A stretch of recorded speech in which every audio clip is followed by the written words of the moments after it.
Thanks, David. Appreciate it. And I'm looking forward to some really good questions. And we've got our esteemed panelists here that hopefully, if we can't answer the question, we'll try to figure out a way to get you the answers you need. My name is, David said, is Dell Jones. I've been in the industry since '79. I forget the math on how many years that is, but back when photovoltaics, we used to jokingly call it potentially viable, and it was $70, $80 a watt, and everybody knows now it's much less expensive. And I think the trend now in energy storage and battery options, the chemistry, the capacity, the useful functions of batteries are really, as David said, coming to a forefront. And especially in what we're seeing now in California. This week, especially what's going on in California with the fires, public safety, power shutoffs. You know, there's a lot of people that are asking, I live in Florida, people are asking me, what can they do during hurricanes? What do those people do in California with the shutoffs? So it's really on the forefront of a lot of people's minds as to what do I need to do? How do I size it? What chemistry do I use? What's the best answer? So I'm going to throw a question out to Barry first. You're out there on the front lines. What are customers asking you, Barry? I mean, what's the driving thing, the single or a couple of things that they're really asking about? Well, a couple of the things they're asking about is they don't need these candles anymore. They've got a good backup system. But also just thanks to BayWa and NABCEP for being so prescient about these California blackouts. When this thing was planned, these were just threats, and we've had 2 or 3 just over the last month. So what customers really are, what helps the customers the most is careful design of the system. I would say the one recommendation is not to put too many things on the critical load panel. And the other thing that we've been doing is to prepare for these public safety power shutoffs. So what we did is we pushed out to our customers an update using the systems that we've got deployed so that we can bring the reserve levels from kind of the minimum default, which is 20 or 30%, up to 80%, in some cases 100%. So I can summarize the question in no better way than just to read an email we got from our first battery customer. He sent this email a couple days ago. FYI, before your update, during the first shutdown, our backup only lasted until about 2 a.m. After your download, this is a download of the update where we raised his minimum reserve level up to 80%. After your download, our backup remained on all night until the sun came up and recharge began. We were impressed by the way the system performed through the entire shutdown after your fix, as we were essentially off the grid. So the customers were really happy that it worked. We had several customers with CPAP machines that didn't quite make it through the night. And we increased the backup levels for those customers for the next blackout. So they're really happy. Oh, good. Hey, Magnus, let me ask you on the utility side of things. Changing from sort of the crisis to from a utilities perspective, what are you seeing that utilities are interested in understanding, learning? What are they probing on, and what sort of financial incentives are there available for individuals using their batteries for the benefit of the utilities? Sure. I mean, first of all, I'd like to say that I think that California and the SGIP program is probably the first to actually explicitly now say that energy resiliency is a goal of providing a subsidy. So this is if not unique, at least very rare, especially given the size of it. Having said that, we're seeing the utilities get involved in behind the meter storage on a global basis. Here in the U.S., there's a huge diversity of different programs that are in place where the utility is providing incentives for people to do installation. Here in California, it's very clearly through the SGIP program. The National Grid program is providing a connected system subsidy where they will pay you as much as $225 per kilowatt every summer season to use your battery, which is very generous. What we're seeing in terms of the utilities becoming involved in providing a subsidy is pretty commonsensical. The more value they can extract from the system, the more generous the subsidy is. So, for instance, the National Grid subsidy is very generous indeed, because they do intend to use that that energy to try to support their grid. You know, whereas at the other end, in the case of the situation in Hawaii, where they've imposed a zero export limit, which they're modifying somewhat, but you know, the incentive that's provided to the homeowner is simply that you get to use your solar at night. But at the same time, HECO isn't able to do much with that energy because they don't have the communications infrastructure. So as communications get in place, and as the utilities figure out how to make use of the behind-the-meter energy, they are providing generous subsidies. And we are in contact with dozens of utilities at this point who are doing studies on the topic. So you should expect to see a greater rollout of utility interaction and residential behind-the-meter. It makes a lot of sense for the utilities to get involved at this point, so that's good. Hey, Spencer, let me ask you, from EnergySage, you know, you're getting a lot of inbound inquiries from customers. That's just the nature of business. You know, what sort of traffic are you seeing around battery storage and natural disasters? And, you know, outside of California, you know, we know that that's on the forefront of people's minds, but in other regions where you've got hurricanes, where I am on the East Coast, you know, what activity are you seeing regarding customers inquiring on battery storage on your website?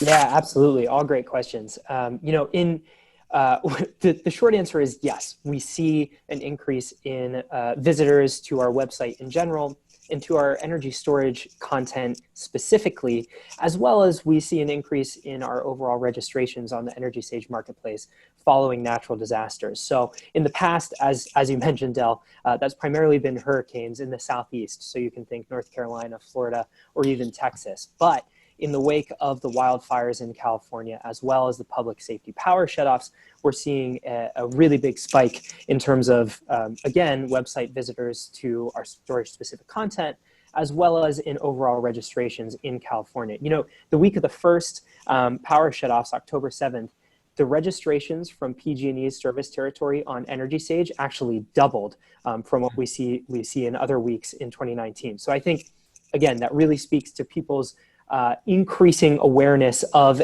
you know, the role that energy storage can play and solar plus storage can play in resiliency for their homes.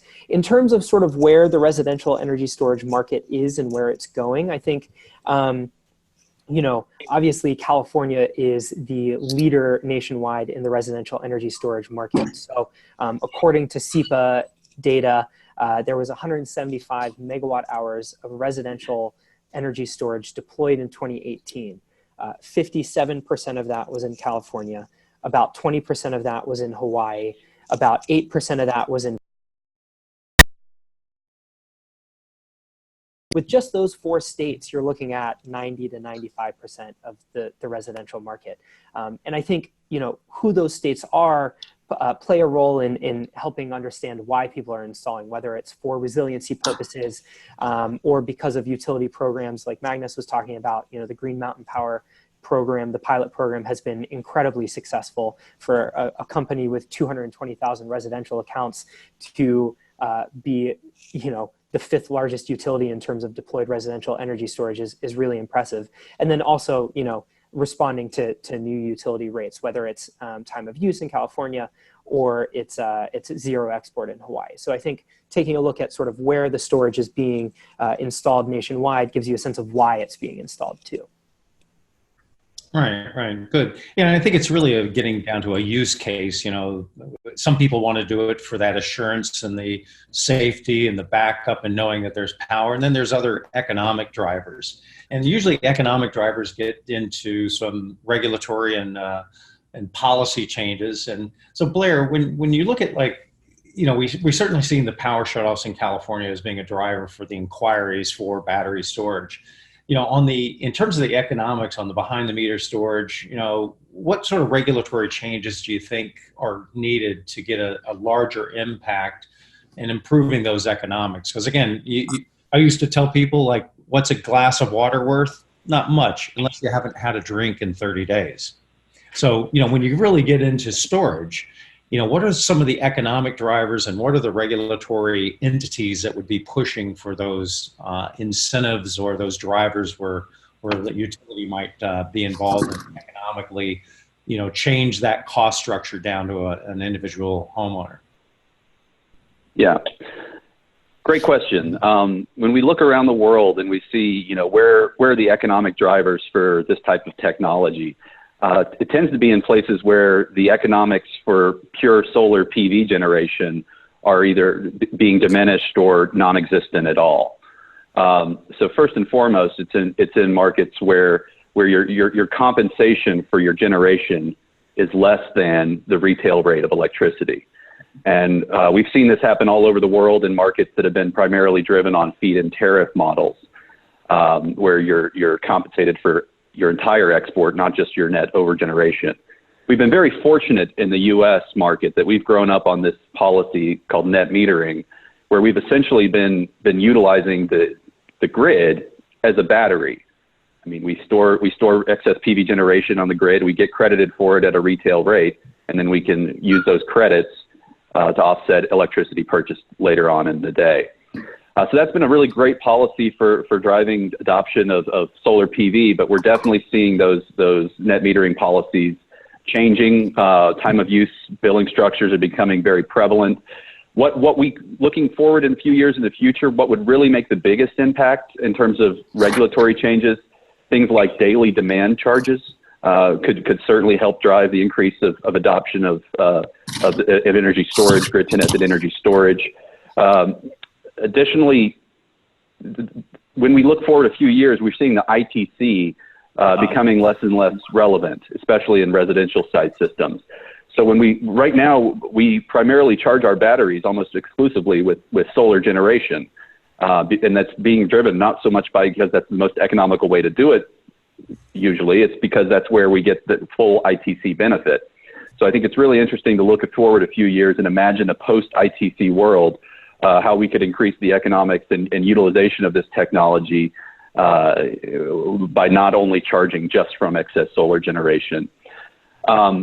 Just to pivot slightly though, right now, the primary driver for adoption of this technology in the US market is backup power, resiliency.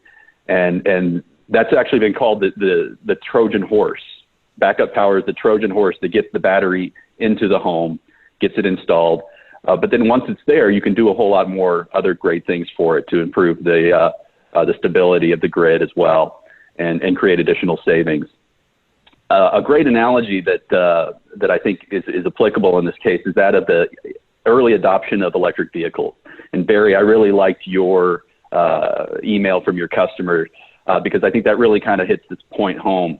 10 years ago when electric vehicles first started hitting the market, only a very small percentage of the population could really work their lives around a 50-mile-a-day radius, 50 miles of range in an EV. So we had the automobile manufacturers were introducing these hybrid systems or hybrid cars where they had both, basically two forms of two engines in the vehicle. Nowadays, we're seeing that because of battery prices, extended range in EVs, every major automobile manufacturer has moved away from the hybrid design. And I see that analogy really taking a similar effect in energy storage, behind the meter energy storage as well, because so much of that is education and how you can work your life around resiliency in a backup power system and educating your customers like Barry did in this case. Trying to find what's that right balance between having a reserve for backup power and having the ability to create savings and generate additional benefits, economic benefits, by utilizing your grid-tied energy storage system. Yeah, great. Thanks. I think one of the other areas, I think on commercial industrial, I think that some people might be looking at is peak shaving, load shedding. Just real quick segue on that before we move into another topic. What do you think the prospects, maybe Magnus real quickly and Blair real quickly, the prospect of using battery storage for peak shaving, load shedding? Do you think that's coming? Yeah, this is Magnus. I mean, we definitely are seeing demand for peak shaving, and that's been in place for quite a period of time. A lot of the increase right now from where we sit is also in working those into microgrids. So we're seeing a lot of, similar to what we saw in residential, this combination of being able to have resiliency in combination with being able to do load shedding in order to decrease those peak demand rates is coming more to the fore. Blair, how about you? You think that's about a good assessment there? Well, I'd say it's not just coming; it's already here. I mean, basically, any tariff structure that has a demand charge component is an ideal candidate for a peak shaving or peak load reduction scenario. I would say that energy storage probably isn't the best use of that for technology for that use case. Probably load reduction, smart load controls are probably the best use of technology to solve that problem, though. Right. Good. Well, let's move on to another topic. Through my career, I don't know how many times I heard it. How do I cut the utility off? How can I just be autonomous? How can I go, quote, off the grid? Every one of our panelists, I'm sure, has heard that so many times. So if we had $1 for it, I think we'd be pretty well off. So on to whole home backup. Barry, is it a myth to get the whole house off grid, so to speak, entirely backed up? And what's the real world scenario? What are contractors actually installing out there? And more on a micro level, like what sort of circuits are typically put on that sub panel and that circuit when they don't have the complete giant system that they could go, quote, off grid?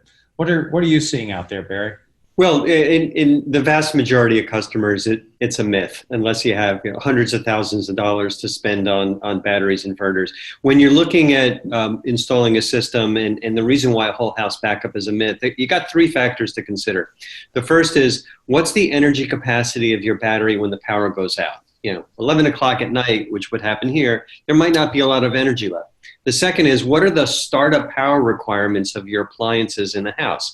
So, for example, a central AC may draw 4,000 watts when it's running, but it may pull 60 amps when it starts. And inverters can usually only handle maybe 25.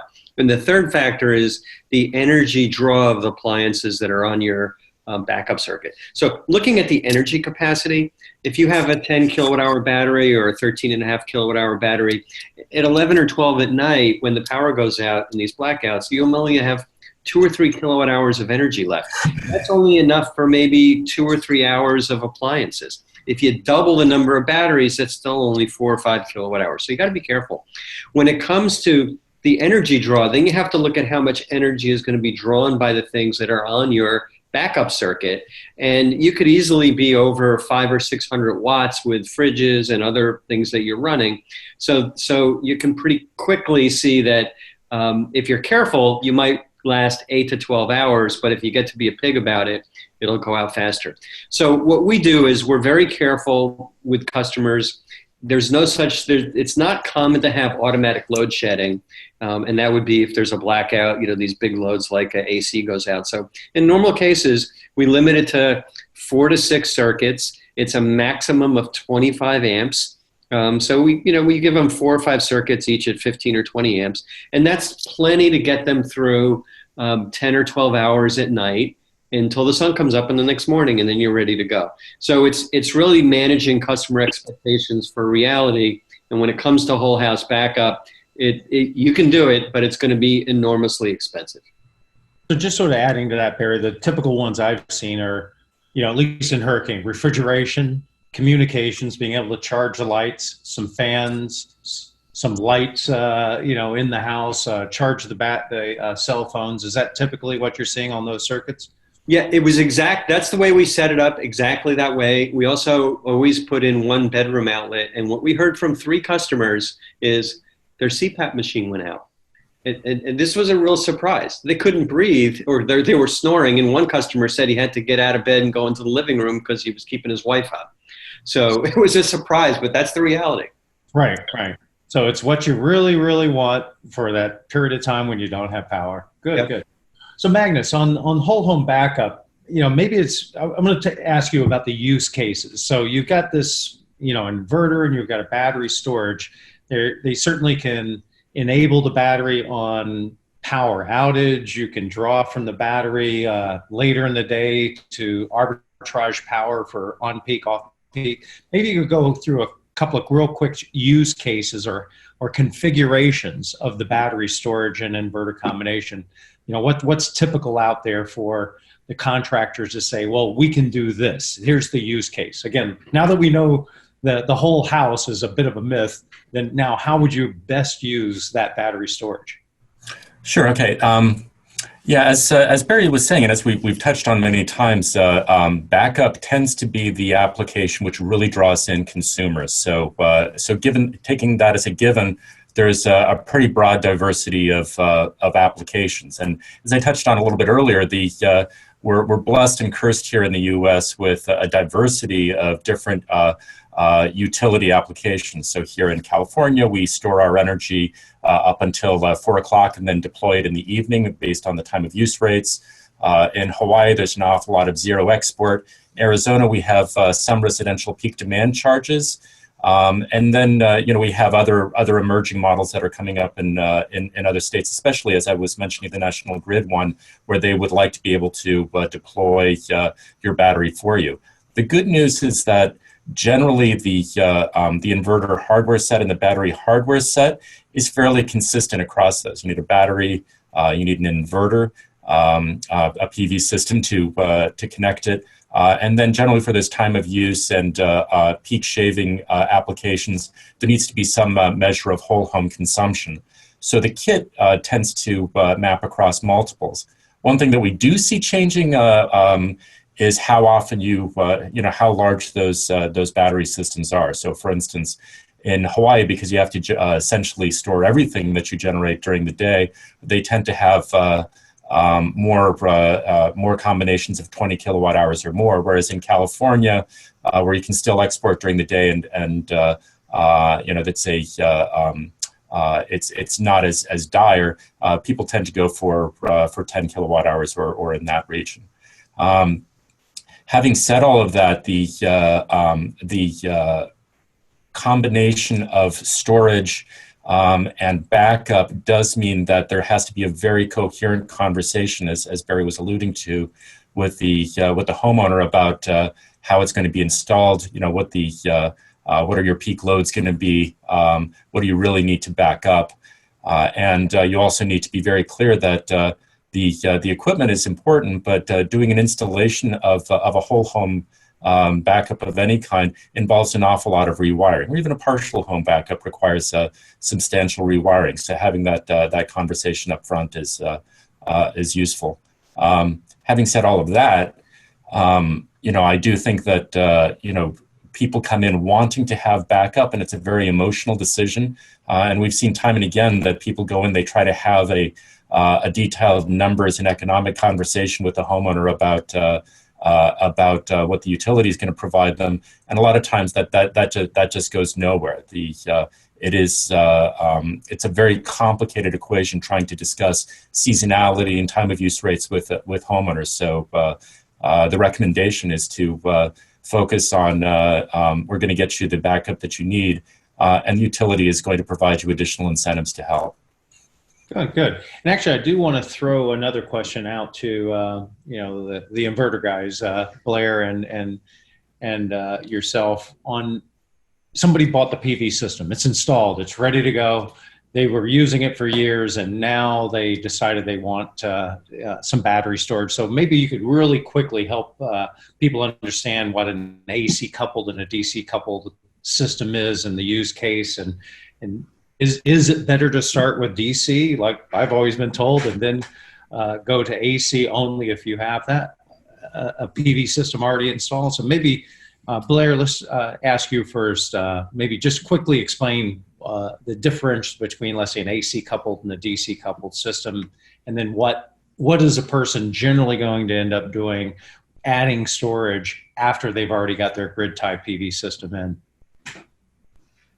Yeah, thanks. So this is one of probably the number one question. The number two question I would say that when considering the system design, the number one question is what is your use case, And the answer for AC coupled versus DC coupled can be driven primarily by the answer to the first question: what is your use case? AC coupled, basically, what it comes down to is where is the energy storage system actually interfacing with the PV system within the overall electrical circuitry of the home. AC coupled systems naturally tend to be a better fit for retrofit energy storage. That's the scenario you were describing about you have an existing PV plant and you upgrade it with adding on a battery at a later point in time. AC coupled tends to be the easier way to design that system, install that system. You're just adding basically a completely independent battery inverter and battery to an existing PV system. AC coupled systems also tend to have a lot more power available during backup power scenarios because they're not sharing the same overhead, inverter overhead with the solar PV array. DC coupled systems tend to make more sense for scenarios where you only need to install one inverter. You're kind of pre-planning the design of your system from the get-go to include batteries.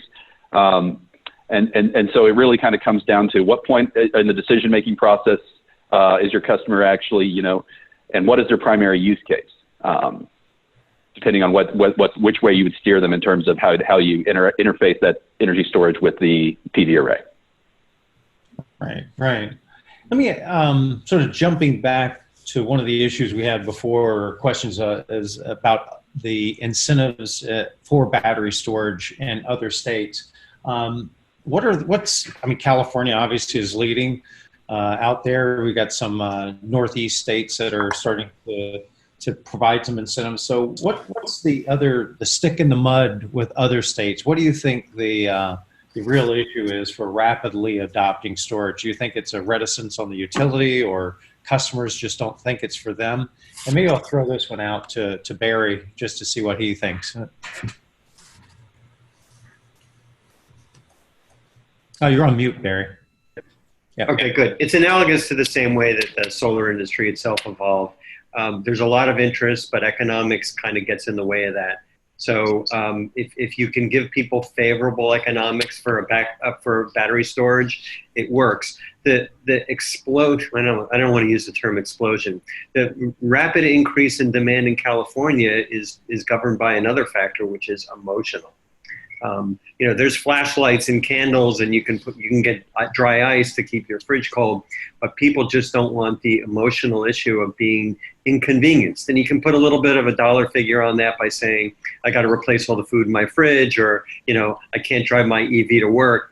But the emotions really are making the biggest difference in California. But I'd say until we have blackouts like that throughout the rest of the country, it's going to be economics that are going to drive it. Yeah, Barry, one of the questions I also wanted to ask you, because you had mentioned this earlier about that customer called and you tweaked their system and gave them some more backup. And one of the questions that came in was just, how did you do that? The system that we're using, and we're using a SolarEdge system, but I believe the SMA system has a similar capability, is we can remotely push out operating characteristics of the battery. And that's primarily designed, I think it was designed originally so you could kind of maximize the benefits of time shifting your electric rate. But what we've been finding it most useful for is we can maximize the duration of backup power when we're going into a planned blackout like we've just had, or when we're going into the winter season, which is when that usually happens. And also, incidentally, in the winter, you're not getting as much benefit from the time shifting of electrical use, so people don't mind if you go from, say, 20 or 30% minimum battery backup to 70 or 80. Yeah, great. So let's move into some battery technologies. I think Barry and I have been like old salts in this business, back when all that we had was lead acid or maybe some alkaline batteries. There's such a big shift now to lithium batteries. And certainly I know when people interact with me, they just assume that lithium ion phosphates, the lithium family of batteries are the battery to go with. And of course, as we all know, there is the old school nickel iron. I had some nickel irons in my house for years and years, and they lasted forever. lead acid, I think everybody's familiar with because they have them for their vehicles and things like that. So let's look at, like, you know, what battery system that's not lead acid based. You know, what's out there now? I mean, I know there's a plethora of flow batteries and many different types. Maybe you can give a quick, you know, highlight, Blair, of just how many different types of battery types that are out there that are actually in the market for sale that are just not lead acid. Well, the short answer is not much. According to GTM research, 98% of the batteries installed in the last year were lithium based. So the answer is, you know, there's a lot of R&D happening in this space. I would say that flow batteries are still, there's a technology barrier that they're still trying to overcome, a cost curve barrier they're trying to overcome. Other high variants of lithium batteries, sodium ion batteries, these sorts of things. Again, still seeing a lot of that happening at the university level, the academic level, but really not available out there in the market today. So to the extent that you know, I mean, lithium is easy to produce, by far the lowest cost of these technologies, and is getting a huge boost from the electric vehicle industry as well, who've adopted this as their primary battery technology. So to a large extent, the stationary energy storage industry is benefiting from the growth of adoption of EVs and is tending to utilize similar types of chemistries. To the extent that there is a general concern about safety-related concerns related to lithium ion, you know, my feelings are that those batteries are certainly no more dangerous than the natural gas line that's coming into your home. Right, and there are multiple layers of certification, product certification, from the individual solar cells, or the battery cells, to the battery modules, which are listed to a UL standard 1973. The inverters connected to that are listed to UL 1741. And as a whole entire system, now states like California are requiring, as a system level, the batteries, inverters, and energy metering to all be evaluated together to UL standard 9540. And so multiple layers of safety evaluations and checks, including that of the contractor, you know, is a certified licensed contractor as well. I think we just need to become more comfortable that this technology is safe when installed correctly according to the manufacturer's instructions. And especially if those products are UL listed to work together and under the standard UL 9540. And actually, SMA is the only company that's certified batteries like LG Chem and BYD to UL standard 9540 in conjunction with our inverters. Oh, good. Let me throw something over to Spencer, you know, about the batteries. So, you know, people have heard, oh, you know, these cell phone batteries blowing up in your pocket and so on. Are you getting questions from consumers of how safe are these batteries? Will they burn my house down? You know, what insurance requirements? I know years ago when we were installing a lot of thermal systems, you know, the old thing with, if you put holes in the roof, you void the warranty. Of course, we're way beyond that now. But right. Battery storage, are you getting customers saying, I better check with my insurance company and make sure I'm allowed to use this? Yeah, you know, there's a piece of it.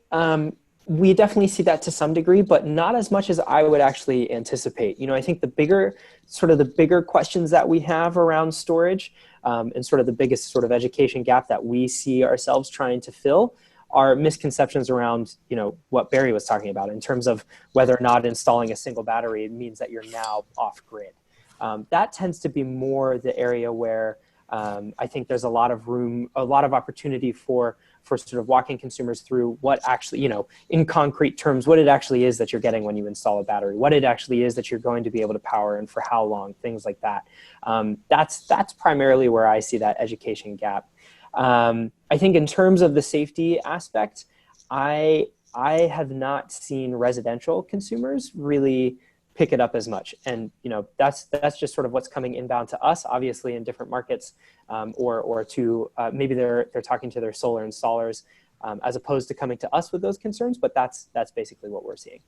One is certainly good, as Blair mentioned. There's layers of safety and protection and standards that should, make a consumer feel comfortable that we're just not winging it out there. So precisely, yeah. And I think when you talk to individual manufacturers of energy storage systems, for instance, an LG Chem, right?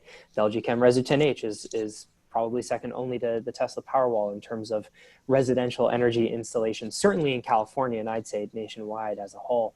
LG Chem is a chemical company. Their whole history has been around making safe chemical products. So, I think they have that sort of, decades and decades of experience in that realm. And, Tesla with making battery vehicles, things like that. So I don't know if part of the reason why consumers are more sort of accepting of this, or we're not hearing as many safety issues, is because a lot of what's being installed in their homes are from recognizable brands. So Barry, on your end, are you seeing safety concerns from customers at all from your perspective? It's funny. I can't recall ever having a safety question kind of bubble up from any customer or any of our salespeople. When we get the safety questions, we usually try and transition it, pivot it to answers about, well, what about a backup generator and the toxic emissions and the CO? Or natural gas that you've got in your house. I mean, that's really what's creating the problem. And whenever we're doing a demonstration at an event or presentation, we bring a gas generator. And all we do is we just push the auto start on that gas generator, and suddenly, 90 decibels of noise and smoke going into the room. We turn it off really quickly, but that just, customers understand that trade-off really, really quickly.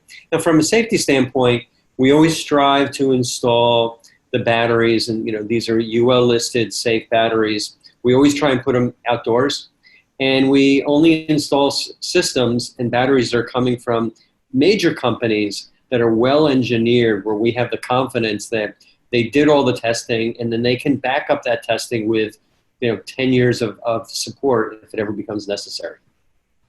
And actually, back to, I think you answered that question right up front. Let me just, the mythical whole house backup, just to sort of set it out there, an average house, 2,500 or so square feet, your typical home, if they did want to go off grid, the inverter large enough to handle all of those loads, the battery large enough to handle all those loads, and the PV panel, and maybe even the backup generator. Can you put a quick price tag on something like that? Just to throw it out there. I've got 2 inverters and 2 batteries on my house, and it probably can only handle half of what I would need if I wanted to run my air conditioning. So, we're looking at price tags that are $75,000 to $100,000. Yep, that's usually the sticker shock that gets them back into the reality of a sub panel and critical load. So, I just wanted to throw that one out there. So that, along with it's obviously the inverter has to be able to handle, those loads you attach to it. So that's an important part. We also have a question too from a gentleman in Alberta, Canada, and he's questioning, what sort of accommodation do you need for battery storage when you're getting into minus 40 C, minus 35 C. Atmospheric pressures, certainly if you're getting into high altitudes.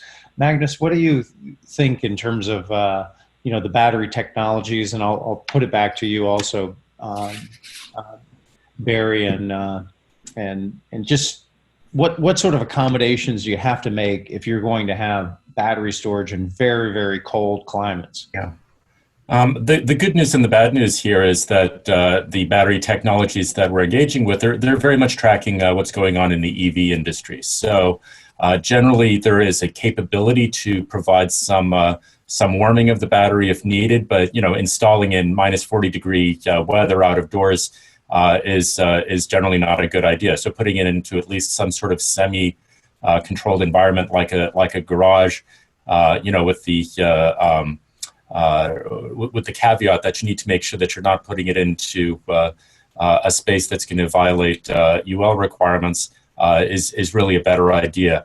But you're going to end up with the same sorts of things the same sorts of questions that you're going to run into if you're going to park an EV by the side of the road. And just as you would with an EV, you're going to want to put your stationary storage in a garage someplace, and make sure that if it's capable of doing some preheating, that you enable that. So you mentioned EVs, and maybe Blair, since you're on the inverter side, and you, Magnus. I drive an EV. I'd love to be able to use my big battery in my EV as the home storage. I know in Europe and some other markets, they've actually done some work where you have bidirectional EVs. What do you think the prospects are for coming to America with that sort of technology? The vehicle-to-grid market is probably going to take off more once we have some consensus amongst the car manufacturers about how you do that.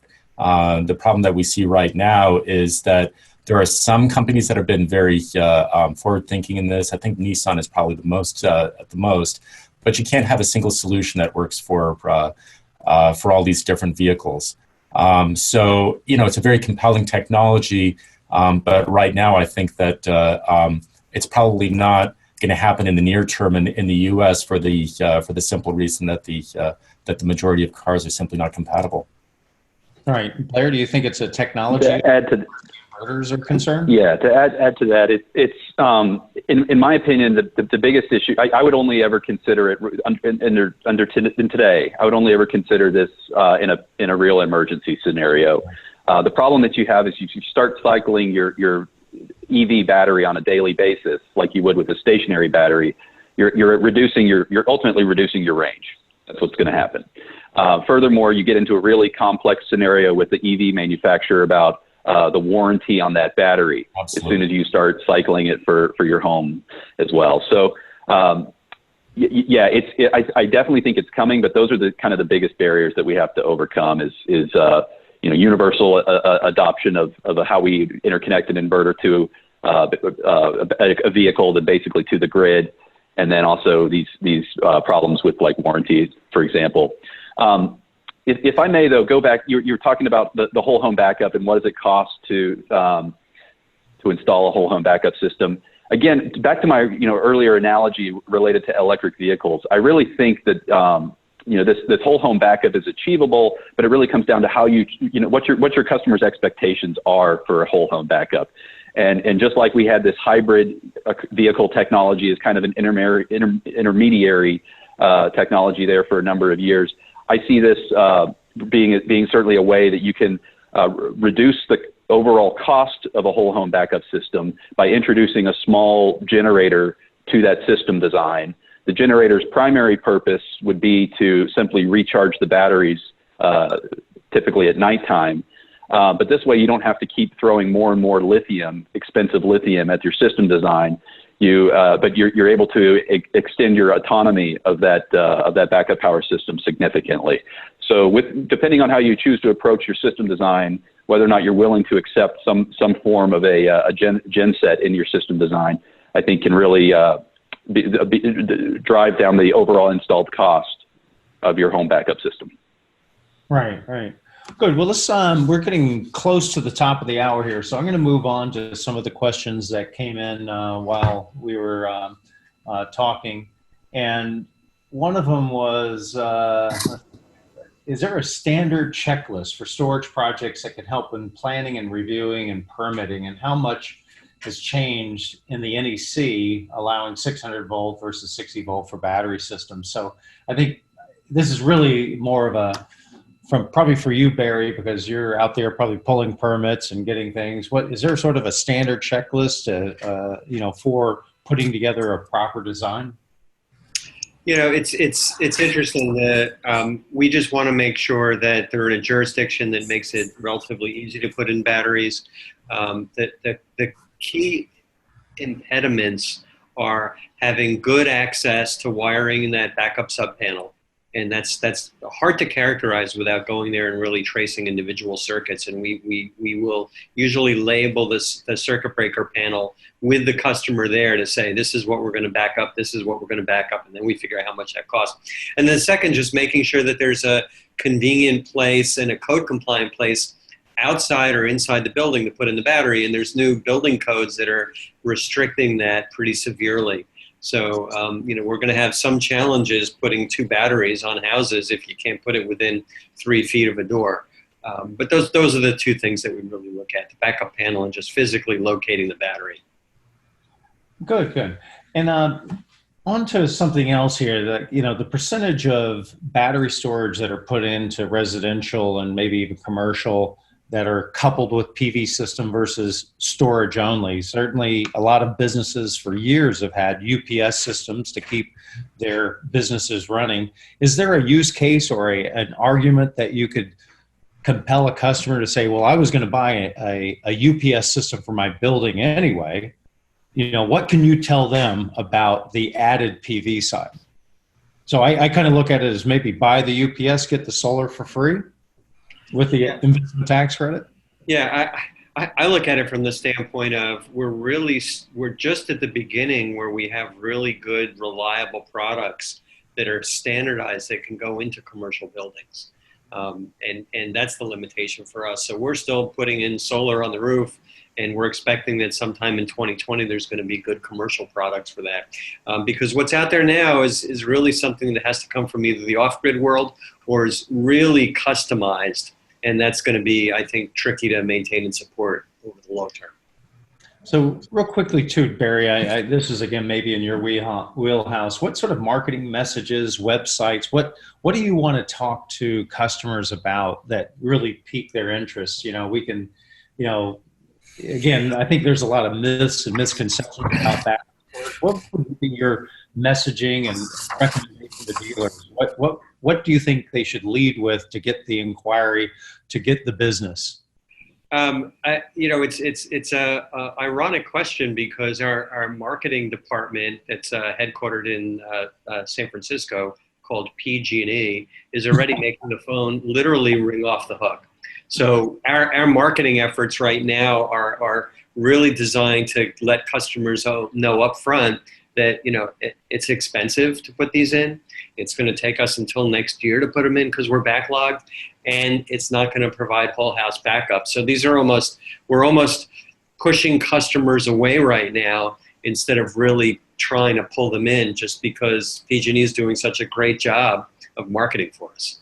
So Spencer, let me ask you, besides California, what other areas where there's a soft market? What messaging, what would you want to be telling dealers? Here's what you perhaps want to message and lead with as it relates to storage.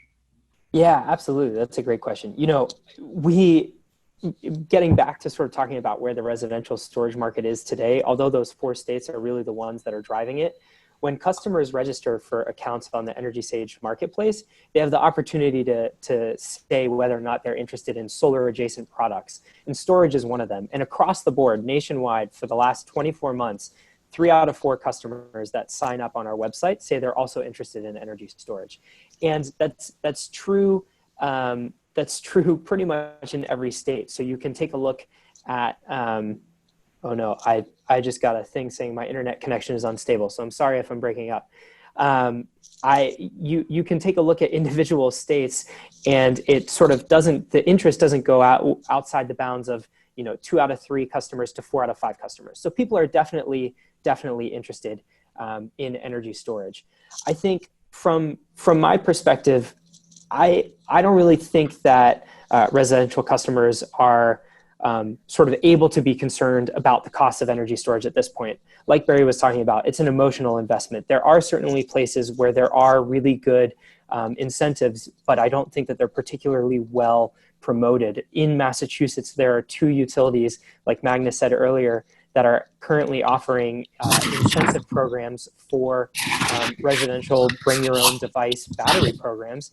And yet I don't know that they've really had anybody actually participate in those programs yet. They're fantastic incentives, but nobody is actually participating, or a very limited number of people are participating in them. So I think they're in places where incentives exist, it's probably just being very, very clear about what those incentives are and what the payback period for the battery portion of solar plus storage will be specifically.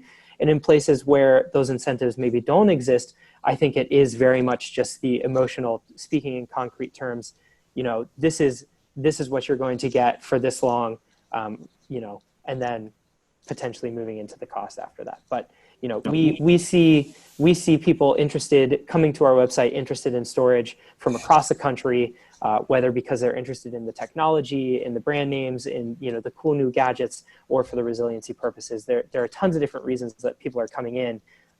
So I think, you know, there are a number of different places and points that you can make in beginning to sell storage, I would say. So following on that, if people want to be early innovators, they want to get ahead of the market. Blair, what do you see in the projected growth of battery storage in the resi sector? Is it, you have any new data? I think we can all the signs point to hockey stick growth. Clearly, in terms of what kind of changes do I see on the horizon as far as technology goes, definitely increased capacity of the batteries.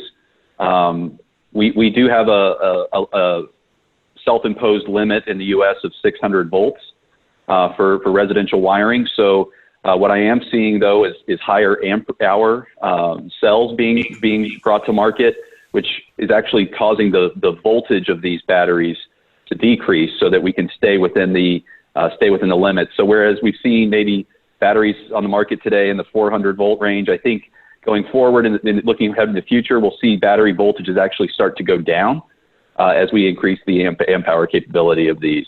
I don't see any earth-shattering changes to new battery technology around the corner. I think by and large, our industry is driven by the EV chemistries. So by and large, those are the technologies that we'll continue to see deployed. I do see an interesting market opportunity for second life EV batteries. Again, there's some issues that we need to kind of work through about warranties and guarantees and that sort of thing. But I've heard it described as, you know, putting an EV battery into a stationary energy storage environment is like putting it into retirement. So there certainly is plenty of usable life in EV batteries that have been on the road for a couple of years. We can figure out how to monetize it. Right. And when it comes to like putting in and designing systems, is there amongst all of you, do you have any sort of favorite pieces of software in terms of modeling and presenting the economic values of battery storage for either residential or commercial? Maybe we'll just start with Magnus. We're hearing very good things about Energy Toolbase. So we've done some partnership with them, and they model our equipment nicely. So that's looking very good to us.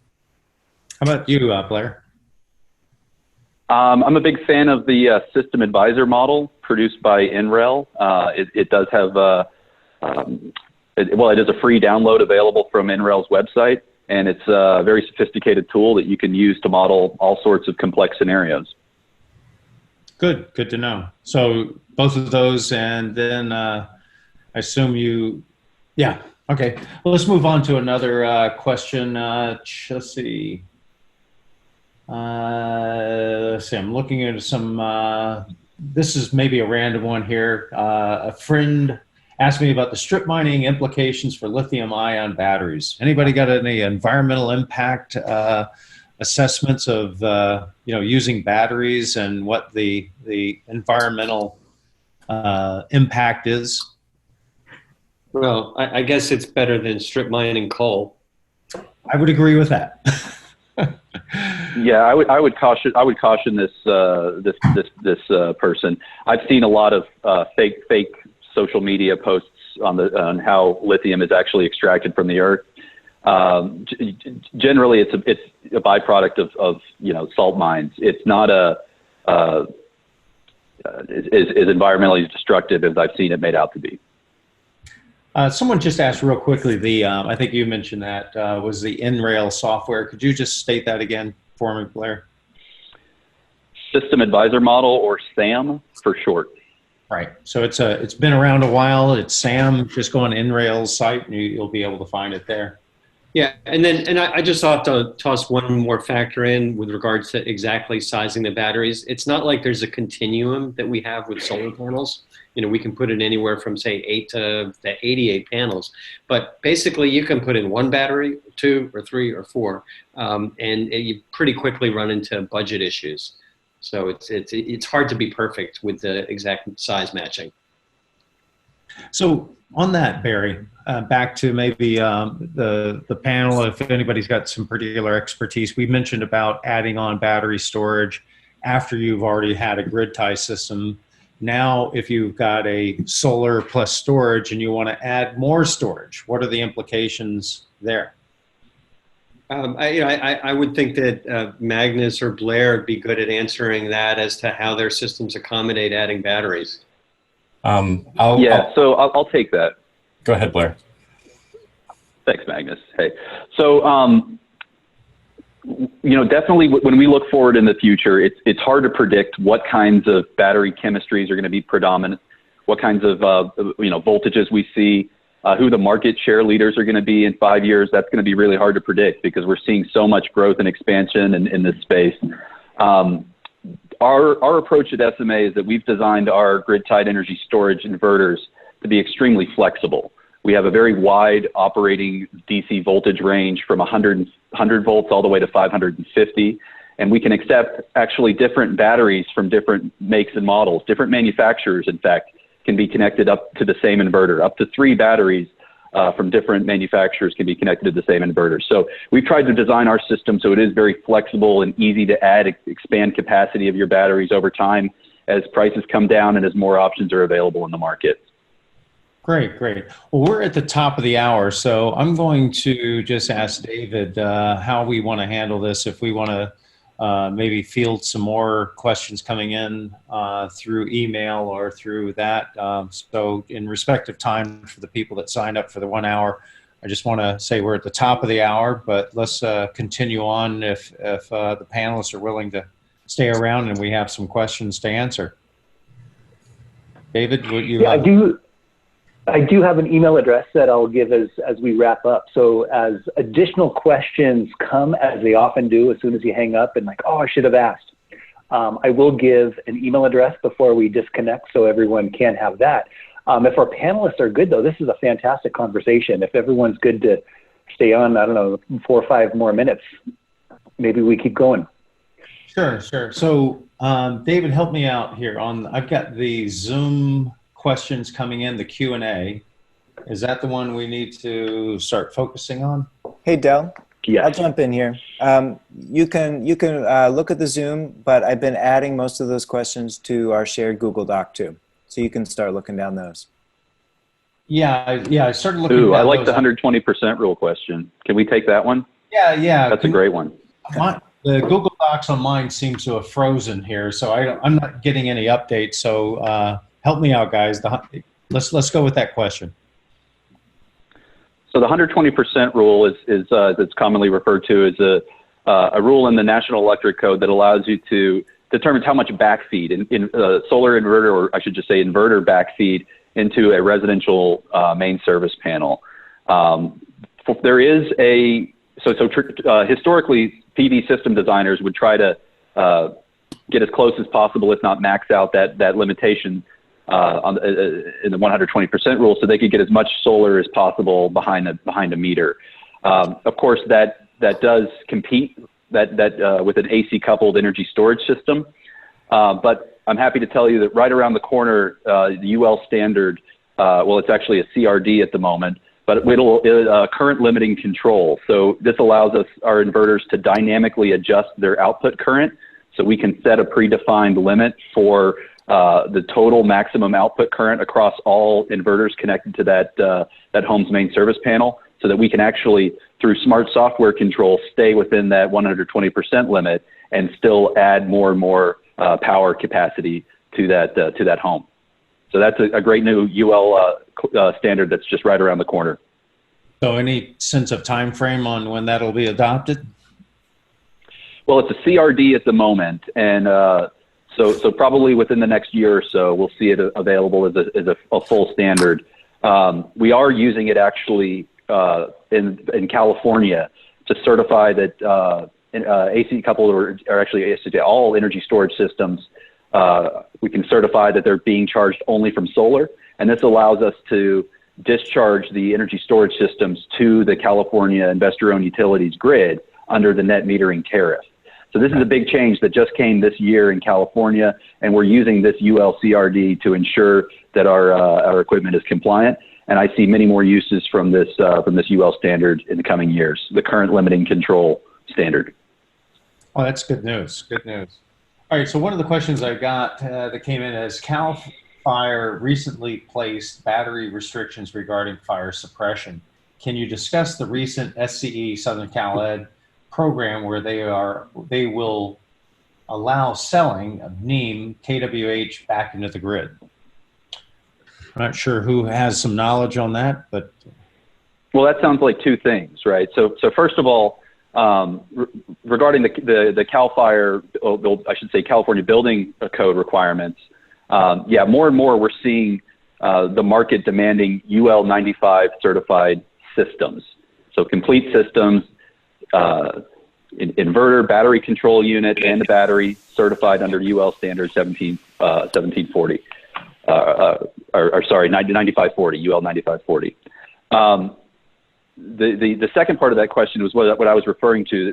Earlier this year, the California Public Utilities Commission released a framework which allows energy storage to actually discharge to the grid. Previously, we were only allowed to discharge it locally to serve loads on site. But this, under the terms of this, these new tariff structures, we're actually allowed to discharge energy storage to the grid as long as it was solar that was charging those batteries. And that's what that UL CRD is being used for, to certify that that's the case. Great, great. Let's see, maybe this one over to Spencer. What are some of the challenges you're seeing on explaining some of these economic drivers for storage to consumers in areas where economics come into play, the time of use, rates, demand charges? So it's complicated. I think all of us would agree. Usually when you start talking about rates and tariffs and things like that, people's eyes, residential customers tend to glaze over. Is there sort of very quickly simple, easy to understand analogy that you can help people understand some of the economics of storage? Yeah, I mean, I think in places where economics are a primary driver, you know, if you're looking at, for instance, in California with people who are on TOU rates, really what's helping drive that conversation for us is just a pretty clear comparison saying that if you're installing solar on a TOU rate, this is what the payback period is going to be.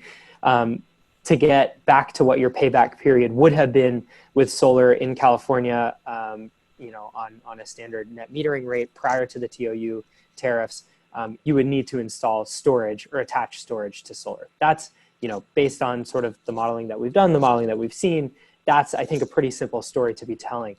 Obviously, that is going to depend on the consumer, on the use case, on, the load shapes, how you're where you live, what the TOU rate you're on is, things like that.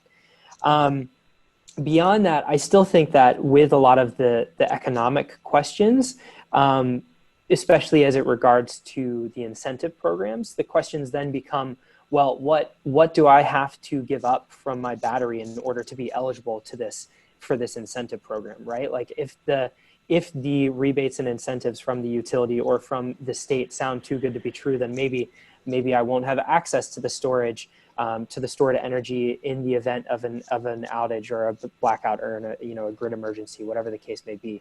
And so making sure that the gap that you're bridging there from an education perspective isn't necessarily about the finances, but it's like a finance adjacent question, which is saying, well, here are the requirements yes, these rebates and incentives are as good as they sound. They will pay for your system in X number of years. And these are the requirements. Don't worry, you'll still have stored energy available in the event of a blackout. Oh, good. Yeah.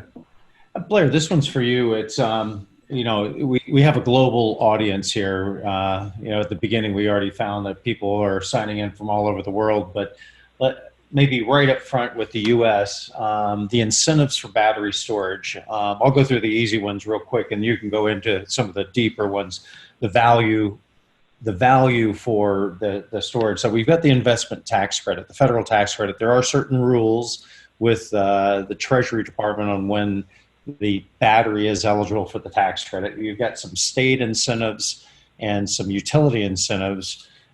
Maybe you can go through some of those state incentives, what states they're in, and then maybe some of the other value, the added value that battery storage can bring. I would say that's an economic driver or an incentive, but beyond the federal tax credit, what are some of the other incentives that we've got that you know about, perhaps in North America and even globally?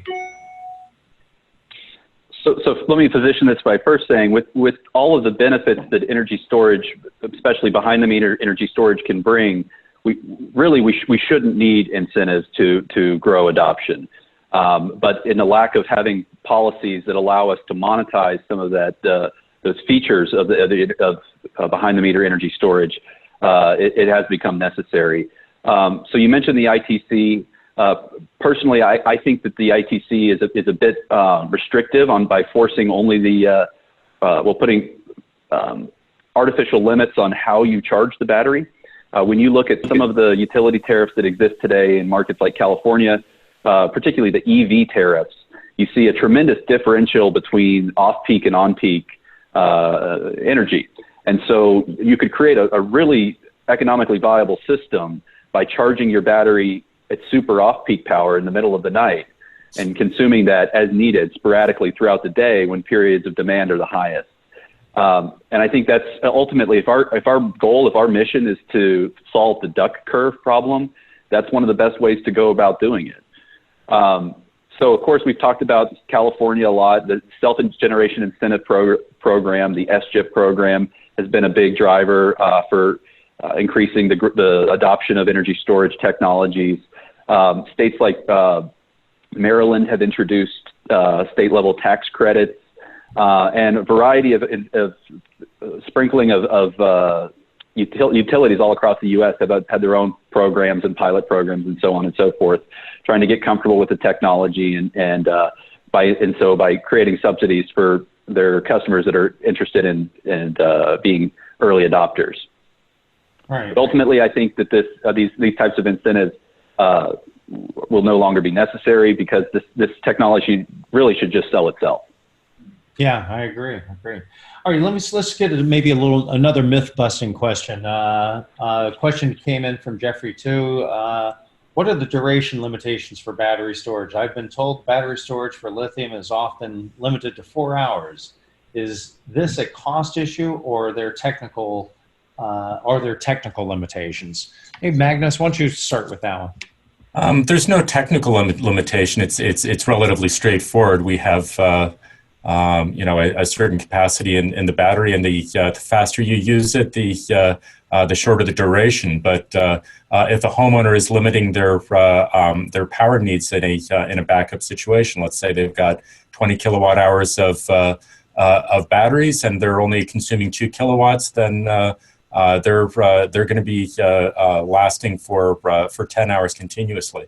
And then, of course, the sun comes up and the system recharges. So as long as the homeowner is judicious and turns off their air conditioning, if that happens to be on the backup panel, then they can stretch it out. Right. Good. All right, we're going to do one more question. Let's see.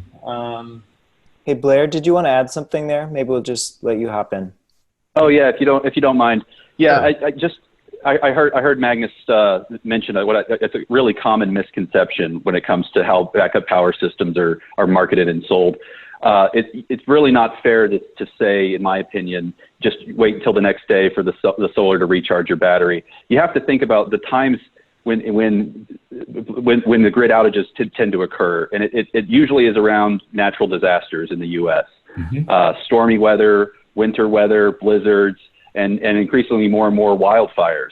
You just can't assume that the solar radiation the next day is going to be sufficient to completely serve the load on the site and completely recharge the battery instead of get you through another night. So I think just to be cautious about how we position this. And then also, Magnus, you're talking about the limiting factor being the capacity of the battery, but so often is the case with backup power systems. It's actually the power capability of the inverter, the surge rating of the inverter, what's it capable of instantaneous power that it can actually deliver. That's going to determine what kinds of loads can ultimately be powered in a backup environment. And so frequently, the one that I see being misconstrued is that for a well pump, water pumping. These loads tend to have very high inrush current, and most of the technologies that I've seen out there being sold and positioned as robust backup power systems aren't capable of meeting that current requirement, output current requirement.